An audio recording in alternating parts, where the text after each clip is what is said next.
you need benchmarking in your business because it's going to help you make progress. I mean, ultimately, we're all good people. We're all trying to make a profit. We're all trying to grow our business.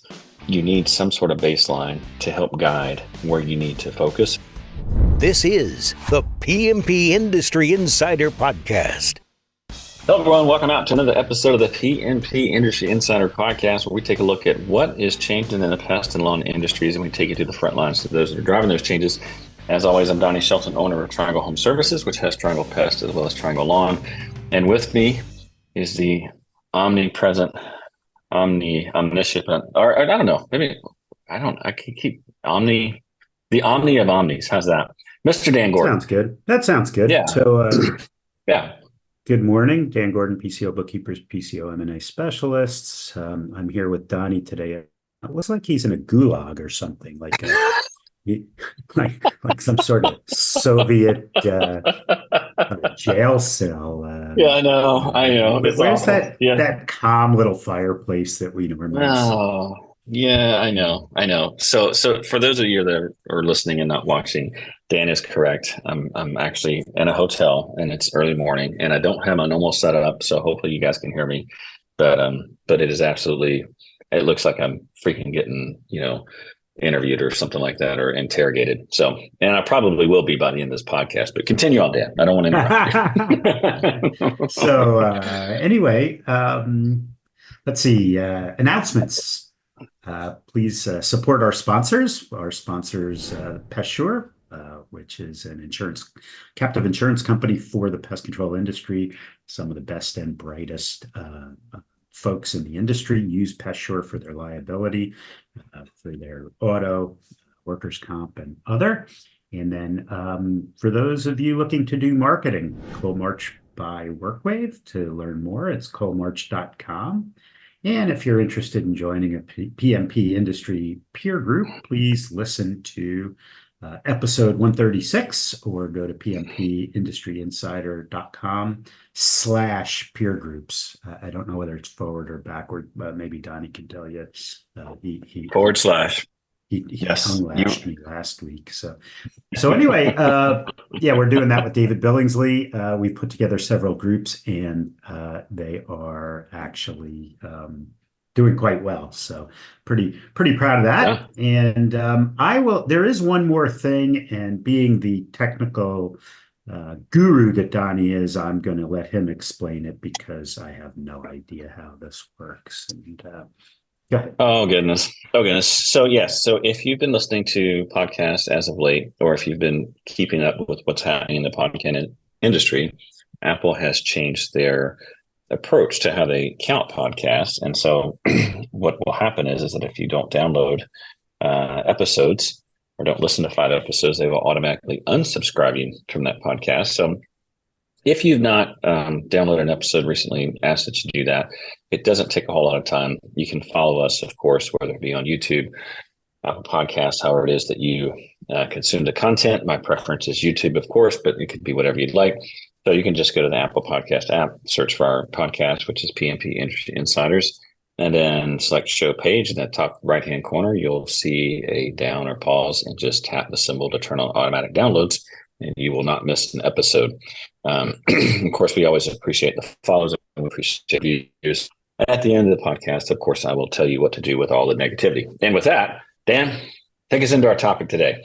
Well, we prefer YouTube too, and this way you can see Donnie in his gulag. Okay.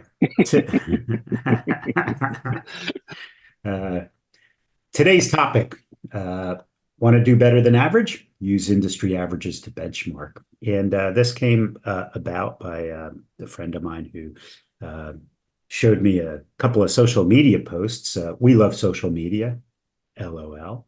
Supplies an endless supply of topics for us to dissect and talk about. Some are very valid, some not so valid.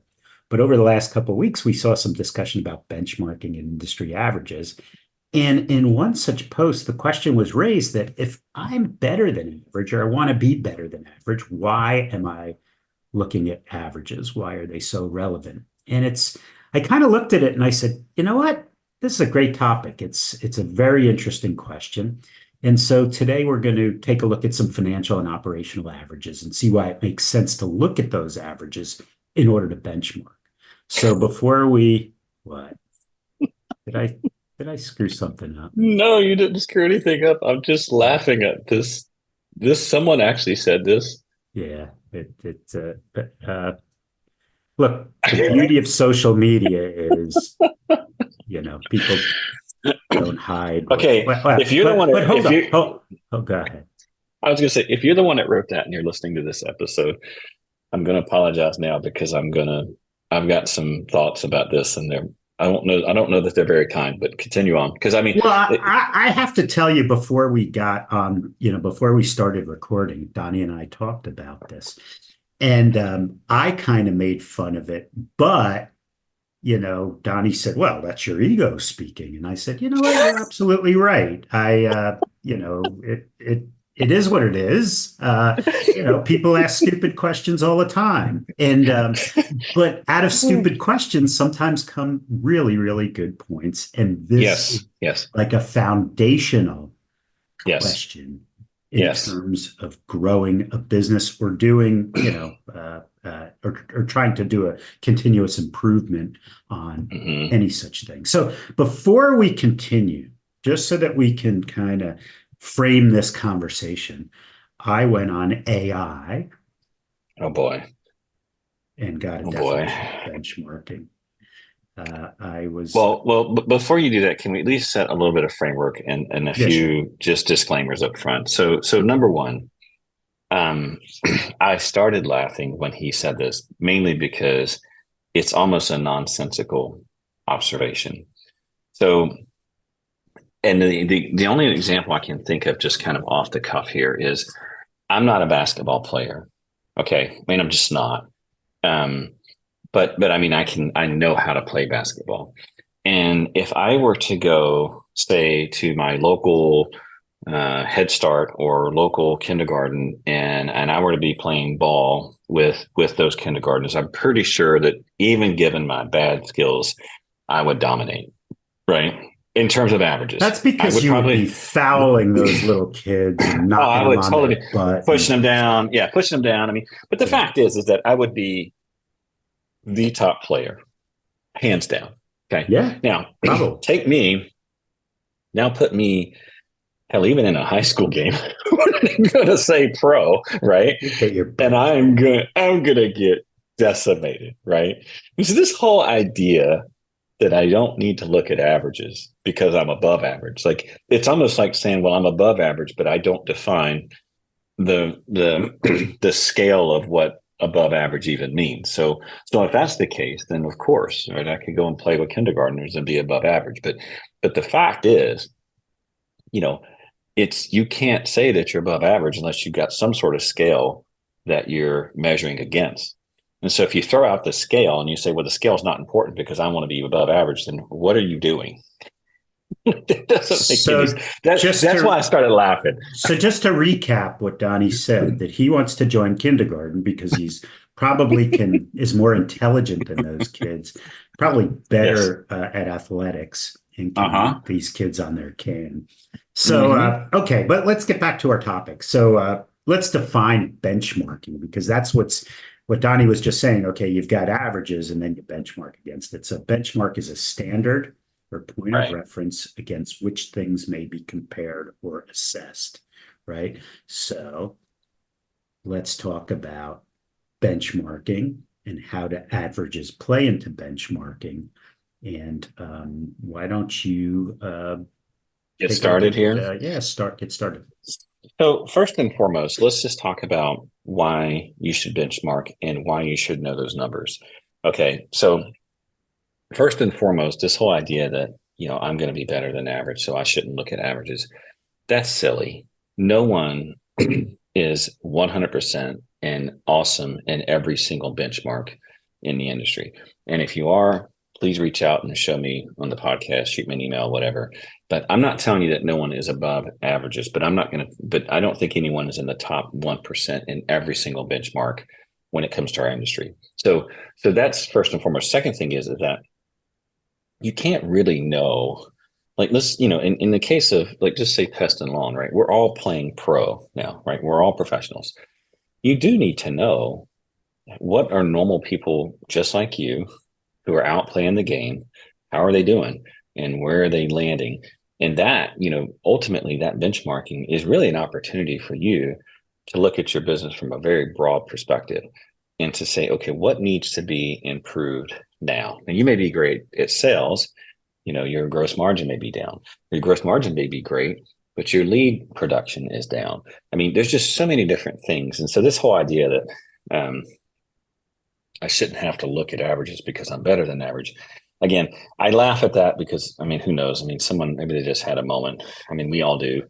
Lord knows I'm guilty of saying a lot of stupid stuff, but that is pretty hilarious. But the point here is that you should look at benchmarks, and the industry should be benchmarked, because the fact of the matter is that you think about any game, in my mind, business is a game. Can you imagine any game that's played professionally where you don't know where the averages are? Right? I mean, you take a football game or a basketball game or, a box score for a baseball player. I mean, that to me, and ultimately what those do is it helps you quickly assess, okay, this is where this player's at. This is where this team is at. And here's where we need to work. I mean, as an owner, in my mind, there's nothing better than benchmarks. And then overlaying where you're at according to those benchmarks, because that gives you a nice clear path of like, okay, this is the next thing we need to focus on. Because without that, you're kind of just winging it. And you may be absolutely fantastic at, let's just take a case of growing a business on recurring revenue. A lot of people think that it's all about sales. And that's true when you're small. But when you get large, it's all about retention. I mean, the fact of the matter is the game changes. I'm not telling you sales aren't important, but I will tell you this. If you get really large, you can't outsell that cancel rate, especially if it sucks. You won't. And so, if you didn't have benchmarks and you didn't have a roadmap, you might be tooling along thinking you're killing it. And meanwhile, you got this massive hole out the backside of your company and you're not really making any great progress. And so this whole idea that, well, I shouldn't. Anyway, I'm going to go on from that. No, what you just drove it. We're kind of off our script a little bit, but it's interesting because I had a call with somebody last week about just that. He's a door-to-door company. He's probably about $5 or $6 million in annualized revenue, doing great.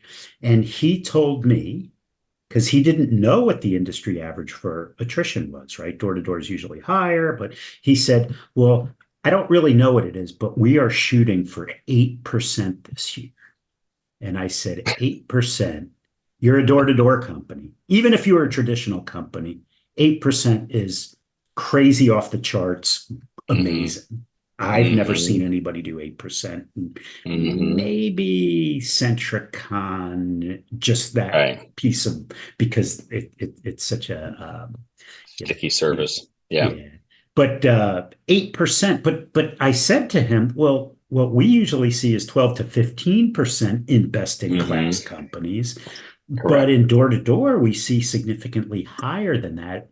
So you can start with 8% and you're setting yourself up for failure every single time, or you can look at the averages and then say, okay, well, maybe the average is 18% for your particular, whatever your business, and it's probably higher.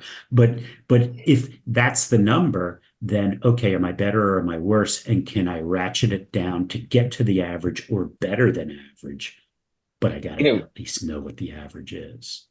You talking about that just reminded me of a concept that I think about often. Our company, we're not a massive company, but we're not a small company either. And one of the things I think about is, and I didn't develop this concept, it's a concept I heard on a Jocko podcast years ago, but it's a great concept. And this whole idea of leadership capital, right? You only have so much leadership capital to spend, and so you have to pick your battles. You know what I mean? Like if you're like full bore 10 on every single item, eventually what's going to happen is end up going to be a negative, because you're blowing leadership capital that you don't have. You're not ever building any leadership capital. And this is a really big topic, but in some cases, if someone has an idea and it's going to work, then don't die on that hill. If it's something where this has to happen and you got to go and I think Dan talked about, walking through walls or whatever, then you need to do that. But it's pretty rare. But my point here is that going back to this concept that this example you used of guy won 8%. Can you imagine working for that guy and that's his standard, which is I'm not going to say it's unachievable. I would say that you would have to spend a ton of leadership capital over an expectation that is probably unrealistic and what that's going to do to your staff. The only way I could see getting that done is a one-man operation who has the relationships with every single customer. And even then has to eat a lot of crow in order to make that 8%. But that's just my experience. And hell, I only been doing this for over 20 years. So, and that's the whole point of benchmarking, right? Is that you kind of know where the middle is, and you can kind of overlay where you're at. And then it's like, okay, how am I going to spend my leadership capital in a way that's going to actually make improvement overall in the business? So right, define leadership capital. Is that emotional capital? It's not. It is. It's what is it? It's not. It's this whole thing of getting people to follow you and people to listen to you and really buy into you as a leader. And the fact is that people, you can of course lead by authority, and that's only going to get you so far. If you want to be a really good leader, you're going to have to lead by influence, and you're going to have to lead because people trust you and they want to follow you.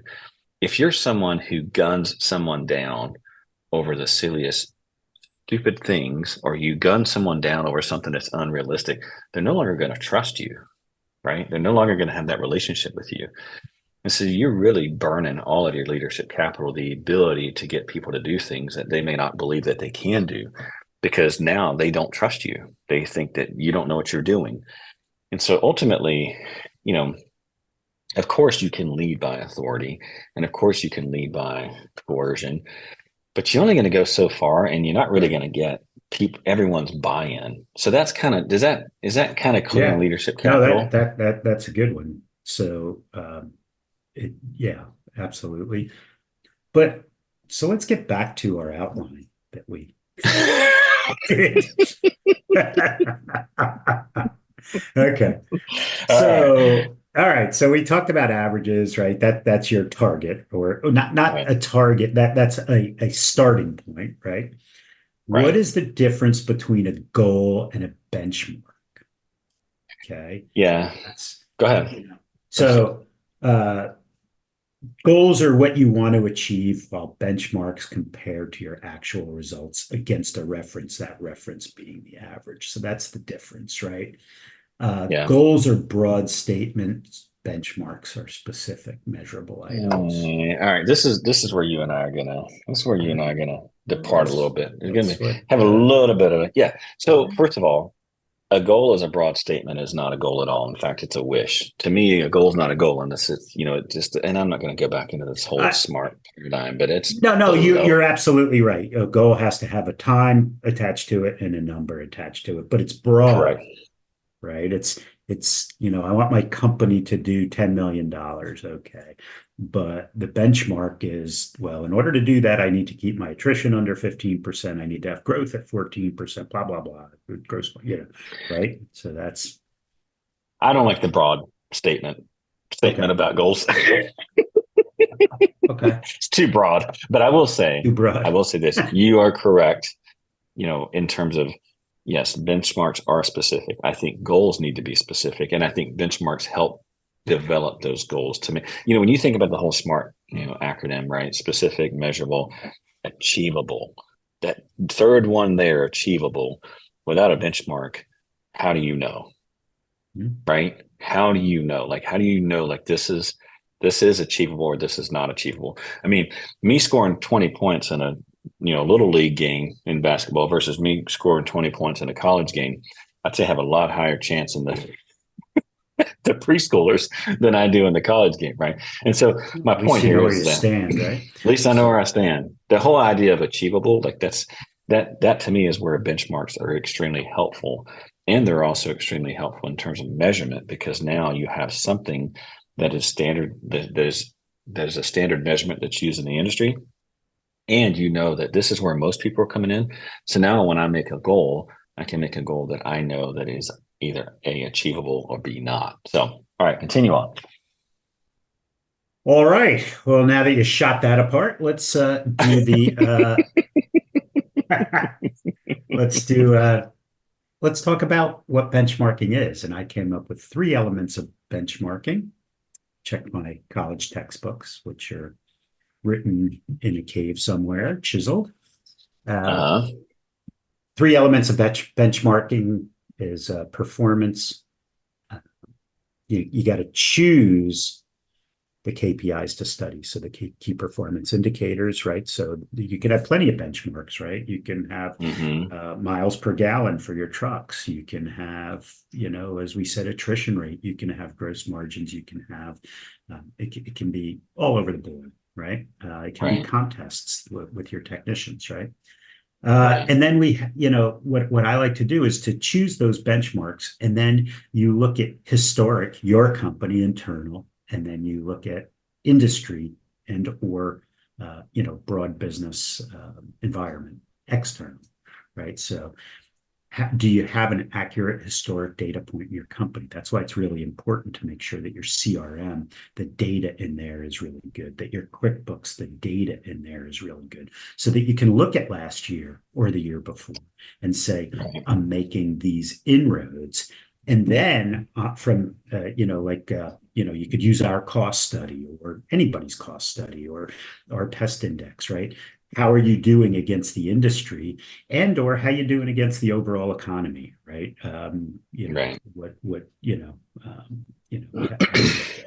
So, well, there's a few things to think about, I think, as we're talking about this, which is, first of all, in just a shameless plug here, if you've not downloaded Dan's cost study, you absolutely should do that. I did a whole course with my management team where I basically taught them the financials of pest control and lawn care, and how the business works and what the critical KPIs are and what those performance metrics are. And then Dan saw the presentation, and I overlaid how we were doing as compared to industry standard. And in some cases we were killing it, in other cases we were not, but it was a big eye opener, and it was a great training opportunity for our leadership team, because not everyone is running a business. Not everyone has the perspective, and some of the things that you assume that people know, you probably should double check. So if you have not downloaded that cost study, if you haven't looked at it, if you've not trained your team on it, a huge opportunity to do that. I think you should absolutely do that. It's going to be interesting this summer. We're using a new piece of software that's a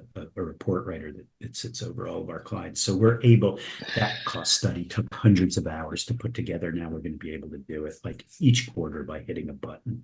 It's pretty amazing stuff. So we'll be updating it.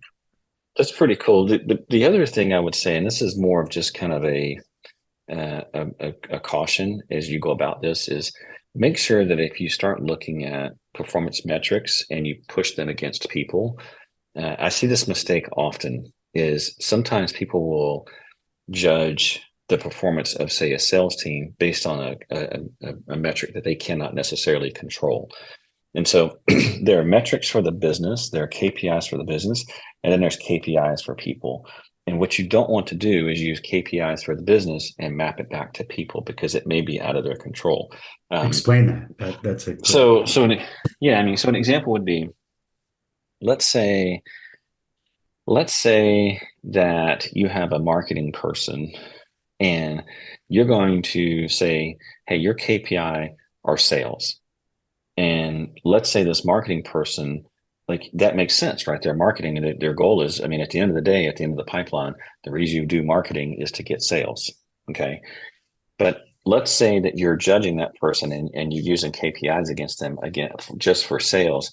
Well, you've totally undermined what that person is doing, because they may be killing it on leads. And now all of a sudden you've got a close rate issue going on in the office. And now this person who's in marketing feels like, well, I'm being judged unfairly, or I'm being metriced unfairly, because, down the line, I've got these, for lack of a better word, these people who can't sell in the office who aren't closing these leads. And so my only point is just make sure that if you use a KPI, there's KPIs for the business, should know. There's also KPIs for people. Don't ever put a KPI on a person that they cannot completely control, because if you do that, what you're going to do is you're going to disconnect behavior from the KPI, and at that point, it's not going to mean anything to the person. So just be. By I'm the just way, going to just to say, get specific with the point, I take the point, but just what you were just talking about, when we do a chart of accounts, marketing and sales are two separate items because they're two separate categories. You could be killing it in marketing and horrible in sales, or vice versa. And don't confuse the two, because you'll fall into the trap that you just mentioned. So it's really important to monitor the two separately. yeah, I mean, and the same thing could be, let's just say for a technician, in customer service, right? Let's say you're marking a technician against customer service, and you use a global number or a global metric for that. And like, let's just say you're going to use the company and you're going to bonus everyone on that. That's kind of a crappy stat. I mean, I'm not telling you that you can't do any of those things. I'm just telling you they're not going to have the effect on behavior that you want them to have, because now that person doesn't feel empowered or that they can completely control it. And so if you put KPIs on people, just make sure that they can completely control that KPI. Otherwise, keep it out and dig in and find some other KPIs that they can completely control. So that's not that I've ever done that. So I picked out some things, and this is just like financial KPIs for pest and lawn, and maybe you have some operational ones, but what are the most important? So somebody talks to me, well, how do I succeed in pest or lawn? Somebody from outside the business, a lot of PE guys. Well, what are the? It's, to me, it's labor, marketing, and materials. Those three things. You keep those three things in check, you're making good money. You don't, and you're not making good money. So within that, I like to look at what is my labor percentage, not, technician labor, sales labor, office labor. Materials, I like to separate out, if I'm a termite company, like, you want to have different categories, because termite materials cost a lot more than general pest materials. Lawn care materials cost a lot more than general pest. So you want to break those out. Auto, the ones that you would look at are leasing, or your depreciation, that non-cash charge. Fuel costs, which fluctuate quite a bit.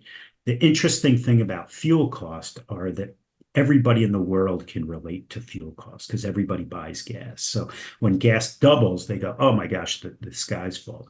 But the fact is, your P&L might take on an extra point or two of expenses. Labor is where it's at, right? So so auto is, insurance. Insurance is a big one. We talked to Todd Burke a couple of weeks ago from Pest, and the vehicle insurance is very, very high, and it's not easy to place anymore. And it doesn't matter what state you're in. There's a lot of your insurance rates on the vehicles are quite high. Talk to you about sales or marketing costs, management costs, and office costs. So I like to look at all of those items as I am actually shocked, Dan, you're not talking about your break-even analysis when we get I was this going time. to go into that. Well, but I would say, just getting back to what Dan is saying, if you want to be successful, I believe, in this industry, the number one number you need to make sure you pay attention. And look, I'm happy to share. I have what I call the golden P&L, which is what we shoot for each month at Triangle. And we have fluctuations, but at the end of the year, this is how I want my P&L to shake out. And by the way, don't look at these numbers. If you use Dan's chart of accounts, then this P&L is going to make sense to you.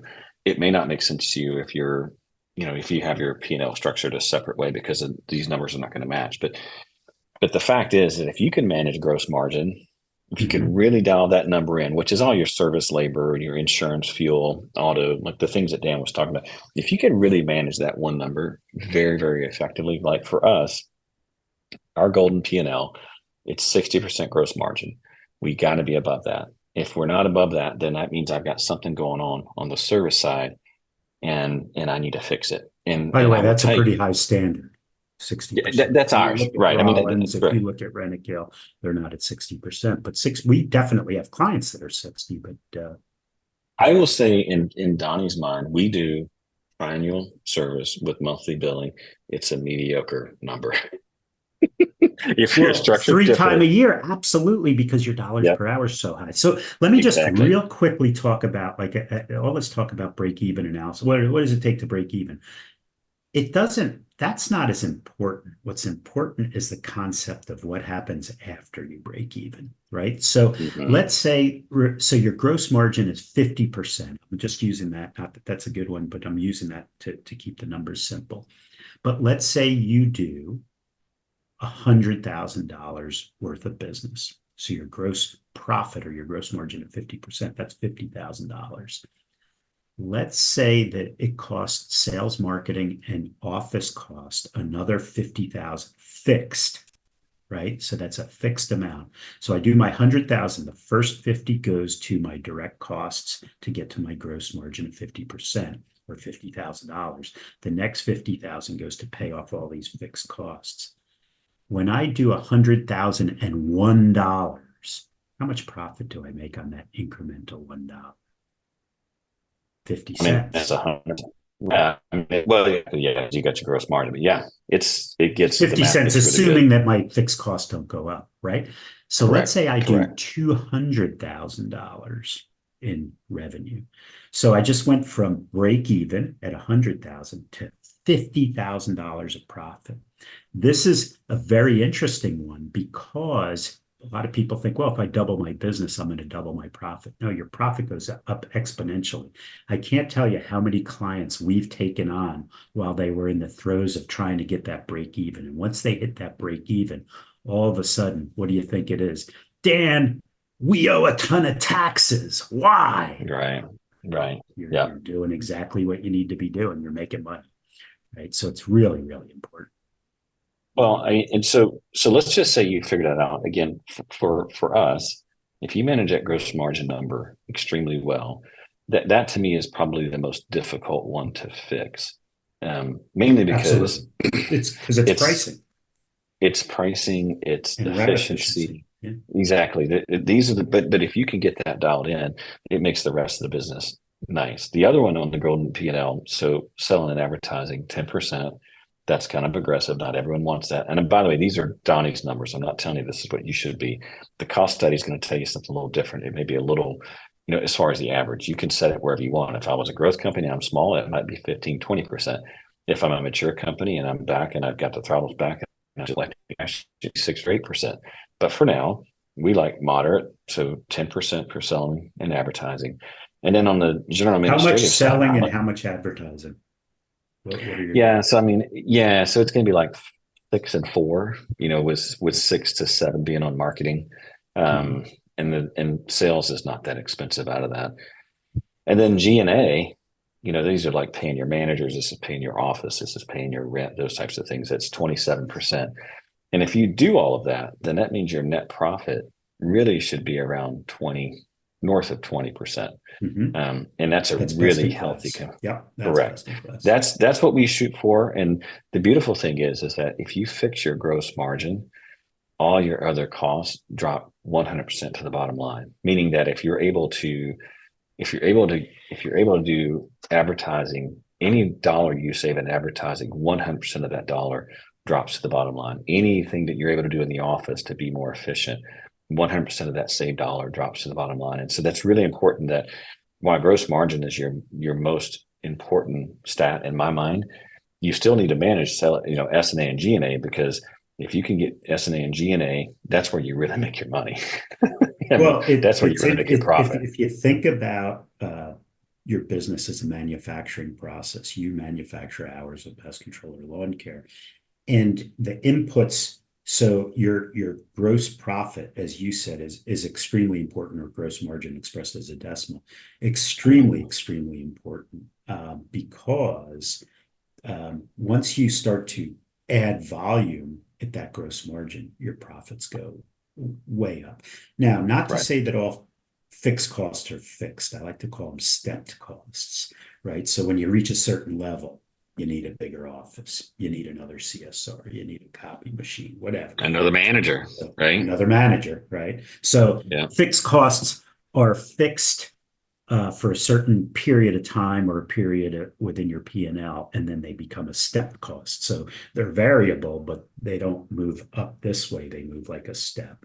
So, and Yeah. if you're watching YouTube, you get to see my big fat fingers make the shape of a step. So, Oh boy. All right. yeah. So those are kind of your important benchmarks. Let's talk about, using benchmarking in a business. Like, how do you use this in your business so that it helps you improve? And I think this is an excellent part he put in the outline. And yes, we are back on the outline for a short time, I'm sure. but the reality of it is that to kind of bring this in full circle and even back to the beginning question, which again, I just laugh at. Why do you need to benchmark? I think the biggest thing is you need benchmarking in your business because it's going to help you make progress. I mean, ultimately, we're all good people. We're all trying to make a profit. We're all trying to grow our business.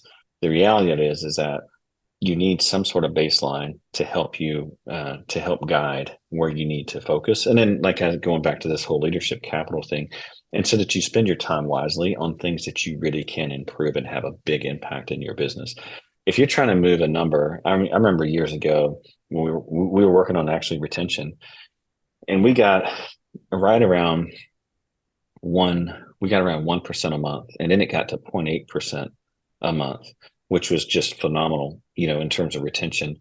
And we spent so much time and effort trying to move that number. And we're talking like tenths of percent of a change.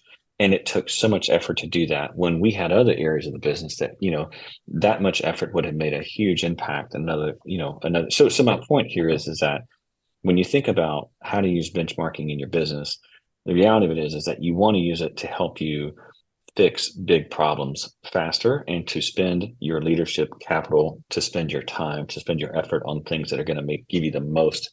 They're going to basically give you the most improvement for effort that's going in. So Dan, you can talk more about, how to do it and those types of things. But from a macro perspective, you really want to make progress. The key is absolutely in benchmarking. That's where it starts. So industry averages are good. Your historic averages are a good place to start. Can I get better? Can I, that kind of thing. Where do you get the data? We just mentioned the PCO Bookkeepers cost study, the William Blair and PCO Bookkeepers growth index. But also, it's pretty cool is the Colmarch. Every year they do a marketing study, which is really pretty neat. And so, how are you doing with your marketing, your cost per lead, cost per sale, and whatnot? And they, have some statistics on that. That one's pretty cool. And then MPMA has some pretty cool data as well. So those are some of the areas that I looked at. Non-industry, U.S. Department of Commerce puts out all kinds of, information about the economy, about sale of goods and services. Congressional Budget Office, that they publish some pretty cool things, and then the Bureau of Labor Statistics, and that's some pretty cool stuff that you can get. How do we compare against other industries? One of the things that when we were at like $15 an hour for a technician, and all of a sudden, I think it was probably Seattle that did it first, that said minimum wage is $15. Well, our technicians are not minimum wage people, right? So we got to be on top of this, and we've got to push that envelope a lot higher. Right.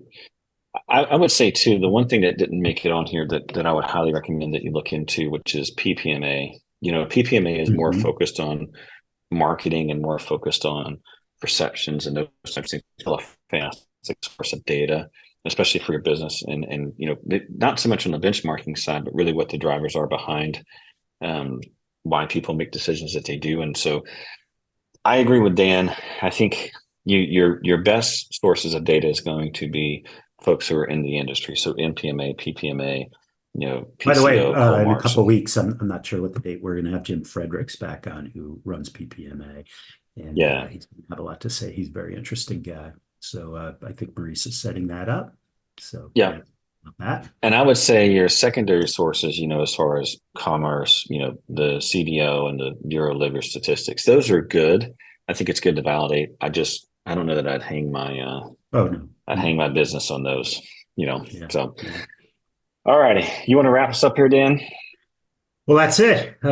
In summary, if you want to be better than average, you need to study the averages in order to understand what better is. How's that? That's pretty good.